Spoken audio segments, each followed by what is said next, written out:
Hi guys, I'm Emily Sedona and this is Yeti, and I just wanted to talk to you guys about some of the crazy stuff that has been going on.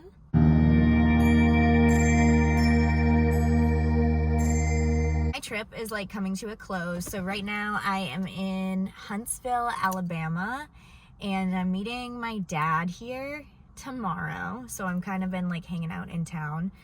I'm meeting my dad here tomorrow, and then after that, I have to head home because I have a Botox appointment on the 1st. So I have 4 days to make it from northern Alabama to New Hampshire to my mom's house.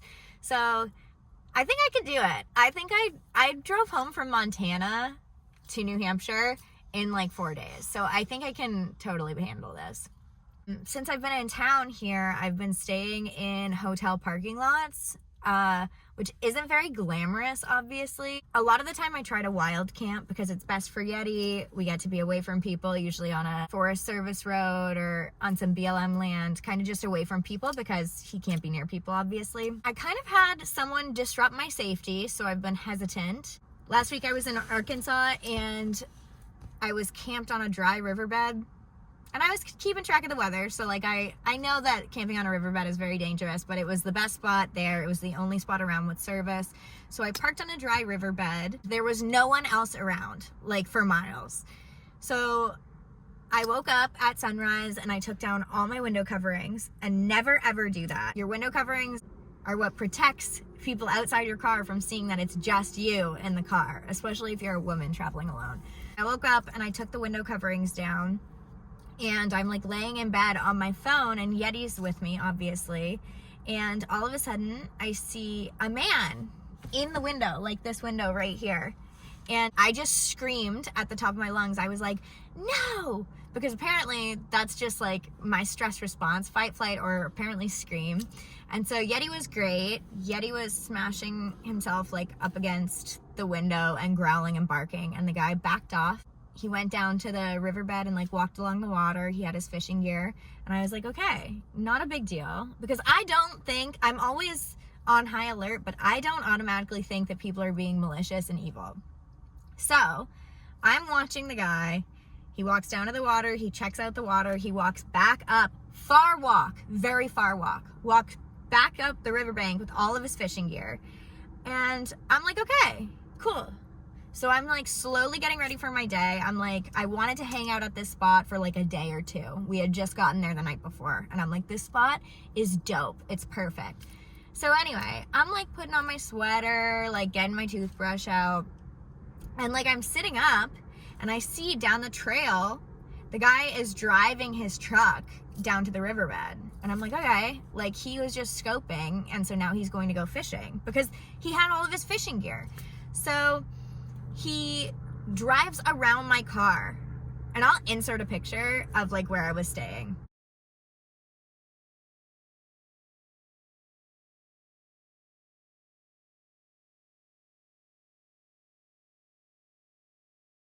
So you can kind of get a feel for how isolated I was and how much room there was around me. He could have gone anywhere else, but he didn't. Circling my car, and I'm still in the back. And he has his window down and he's leaning out the window. Not once did he ever say, oh, I'm sorry for scaring you. He didn't wave. He didn't smile. He didn't try to reassure me. He didn't ever, not even when I screamed in his face when he looked in my car. At this point, I'm weird vibes. After the 3rd time he circled, I was I'm done. And I jumped in the front seat and we just drove away as fast as we could. And it was rocky, so you were supposed to go slow. I was going so fast because I was so afraid that he was going to pull up to me. Moral of the story is, when you have a bad gut feeling, don't ever assume that someone is just a harmless person. You don't know these people, and are you ever willing to take the chance? I was really concerned. I made a TikTok about it, and I was very alarmed by how many women were in my comments saying, oh, he was just checking on you. I would have said hi. He was probably just a harmless old man. I'm not willing to take the risk that someone is going to harm me because it can happen like that.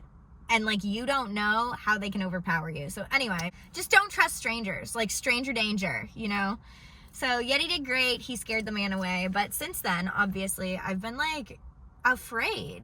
So here are some things that I do to make sure that I'm safe. I use iOverlander or look at like a Forest Service map and try to figure out where I'm camping. You never know if you're gonna blow a tire or your car is gonna die, so having phone service is really important to me. I typically will only spend the day somewhere that doesn't have service, unless it's crazy beautiful, and then I'll stay the night. So phone service is the number one thing. If I'm going out of service, even for a little bit, if I see that I get down to like one bar, I'll like call my emergency contact and be like, hey, I'm gonna be here for a few hours. I'm not gonna stay the night, but if I lose service, this is where I'm gonna be. I also have this Invisaware necklace. It's actually got a button on the back. I talk about this all the time, but it's got a button on the back. My grandmother gifted this to me, but I also have a code right now, Emily Sedona, 15% off. But what it does is it uses the Bluetooth in your phone. So instead of having to dial for authorities or call your emergency contact, you might not have time to do that in an emergency. So if I just press the button on the back of this twice,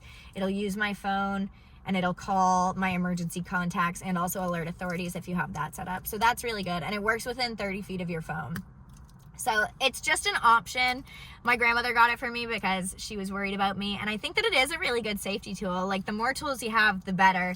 Obviously pepper spray, bear spray. I have a taser. That's not for everyone. I get a lot of comments all the time about people asking about firearms and like if I carry. It's really difficult to carry firearms across state lines. So I would just make sure that if that's a form of protection that you're into, then it works for where you're traveling to and you're following all the proper laws. People are always asking if I'm afraid, and honestly, yes and no. So I think that it's a really big mental thing. I have a lot of people commenting on like TikTok and being like, do you have any paranormal stories? Aren't you afraid your tire's gonna pop? Aren't you afraid of a murderer? Didn't you know that there are murderers loose in national parks? And I'm just like, guys, I really believe that if you think about something hard enough, you're gonna manifest it. So I'm as careful as I can possibly be. I'm aware of every single risk that there could be, and I kind of just mind over matter. Like, I'm not willing to live in fear. So anytime like something pops up, like, oh my God, there's a murder in the woods, and I'm like, no, there's not. You know, I talk myself down. I do a little bit of breathing, and I like will listen to one of my sleep meditations to get to sleep. I'm as careful as I can possibly be, and I take every single precaution to make sure that I'm not going to be in danger. I never stop at a camp that doesn't have service. I won't stay anywhere that does not have cell service overnight, just for safety reasons, you know? And I will go to these sites during the day to hang out with Yeti so he can run free. And I will let my emergency contacts know, hey, I'm gonna be here, but don't worry, I'm not sleeping here. So right now, because I don't wanna sleep in the woods because I'm too afraid, we are at a state park for the day. We're gonna hang out here all day. There's no one around. I can play with Yeti, we can go for a walk, or I would go into the forest, anything like that. And then at dusk, we will go into town. After I make dinner, we will go into town, and I will probably sleep in a hotel parking lot. To me, hotel parking lots and Walmarts offer the most safety. They often have security cams. There's plenty of people around. Having people around really helps me feel safer. There's nothing creepier than staying in the woods in the dark with no one around, all by yourself. And I have done it, and I have enjoyed it. You never know when your battery is gonna die, when your tire is gonna pop, when you're gonna have to call AAA. If you are living life on the road, you should have AAA. It's really useful. I am alone at night. I do listen to like ASMR on YouTube, or I'll watch a YouTube video, something funny, because yeah, I do get freaked out. Like, I'm only human. I'm terrified of the dark. It gets dark so much earlier now. It's November. So if I'm in a campsite that doesn't have phone service, I'm just sitting in my dark car starting at 5 p.m. So it's been really beneficial to me to wake up earlier, so with the sun, and then I'm tired earlier, so I go to bed around like 9 or 10 p.m.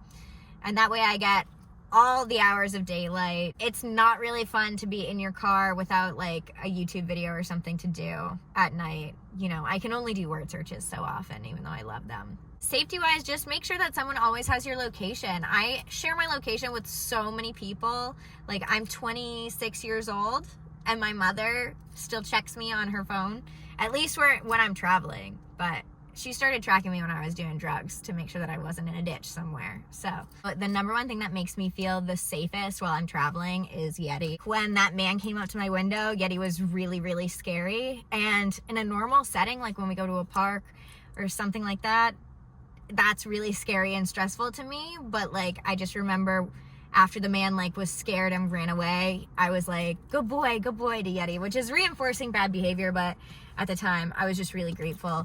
And I'm not saying go out and get an aggressive dog, although dogs with fear aggression that don't like men, they make great travel companions for solo traveling women. He really makes me feel safe. He deters anyone away that might kind of mess with my stuff. You know, he looks really friendly and really cuddly, so he fools a lot of people, but you know, he's definitely got a few bites under his belt, and I know that if it came down to it, Yeti's not messing around. Just having a companion of any kind, whether they're aggressive or not, I think that really eases like loneliness on the road too. So I'm easing back into feeling safer by myself. You know, it'll come with time. It's a lot of like positive reinforcement. So like I'm easing into still sleeping in my car. I want to feel comfortable spending the whole night alone in my car again. So I'm doing that in hotels. And then honestly, I don't even know if I'm going to wild camp again on this trip, not because I don't want to. I'm headed home after this, and it's going to be a mad dash. So I'm staying in a hotel tomorrow night and the next night, and then I will be driving back to New Hampshire as fast as possible. I'm not too concerned for the rest of the trip safety-wise. I think everything will be fine. I'm smart. You can look on iOverlander and it'll tell you safe places to stay. Cracker Barrels are really good. I've never stayed at a Home Depot, but I know people that swear by them. Walmart's can be good, but you got to check because some towns don't allow overnight parking. You can definitely stealth park in like a safe neighborhood if you have the proper equipment, like window shields. But for me, I love staying in Marriott's. You know, that's just been the safest thing for me for right now. Anyway, I'm safe. I hope you stay safe. That's all I have to talk about today. I love you. I'll talk to you next time.